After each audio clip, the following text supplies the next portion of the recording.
White House officials trying to jumpstart work on the GOP's top fall priority, tax cuts, are coming up against the same obstacle that has vexed President Trump all year: divided Republican lawmakers.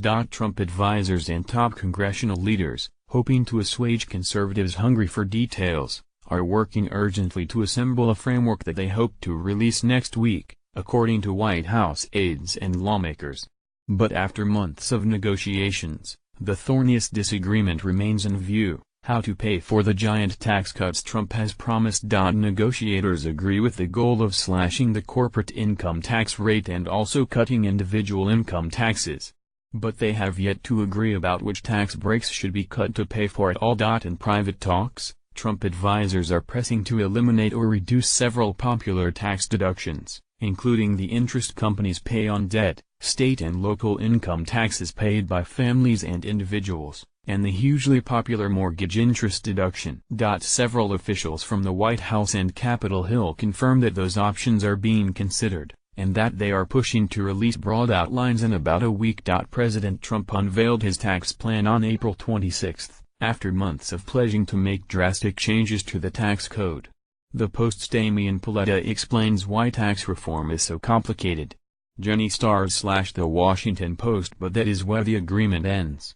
Congressional leaders, for instance, believe the mortgage deduction is too popular to cut, according to several officials familiar with the discussions. All of it has forced negotiators to consider scaling back their vision. And that is before any plan has even been presented to the rank and file. It is always difficult, because it means what do you cut? Said Senate Finance Committee Chairman Orrin G. Hatch, Republican Utah.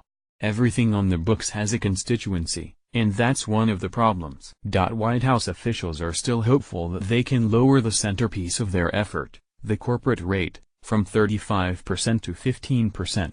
Many congressional Republicans, however, think that goal is ambitious. House Speaker Paul D. Ryan, Republican Wisconsin, said at a forum hosted by the New York Times last week that individual deductions for mortgage interest, health insurance premiums and charitable donations should all be preserved.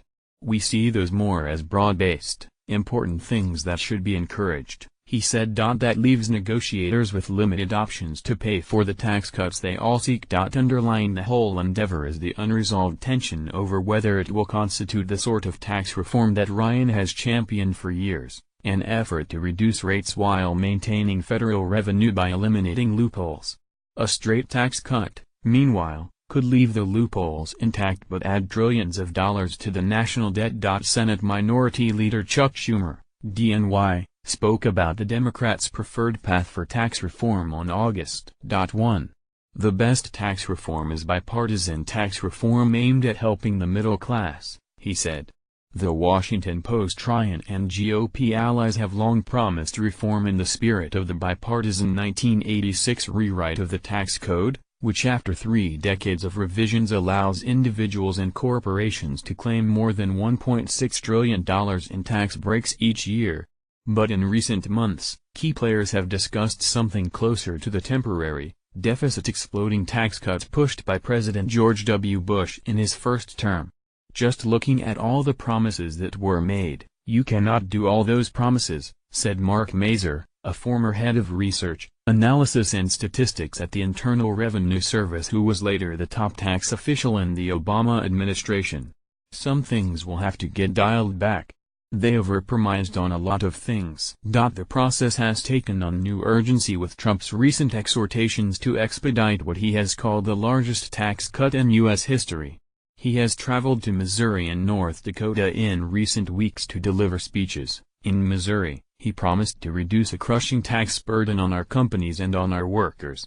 The White House and Republican leaders are trying a different approach than they used with the failed effort to repeal the Affordable Care Act, hoping for more agreement up front rather than risk late defections that doom the entire process. Mark Short, the White House Legislative Affairs Director, said administration officials have met with more than 250 members, including Democrats, to discuss tax reform.